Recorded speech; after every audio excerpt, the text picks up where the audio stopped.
Welcome, in front of me is a ULEFONE Armor X5, and today I will show you how to put the device into boot mode. And to get started, simply hold the power key, select shutdown, wait for the device to shut off, and once it has, you then want to hold power key and volume up. So power, volume up, both of them at the same time.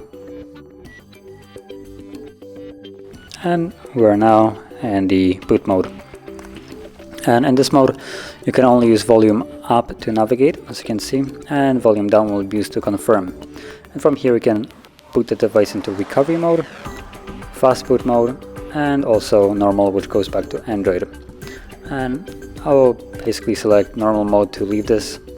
So whatever you select, like I said, you'll have to confirm it with volume down.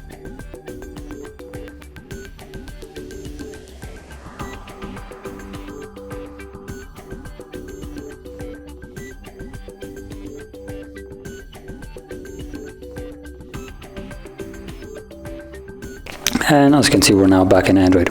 So if you found this video helpful, don't forget to hit like, subscribe, and thanks for watching.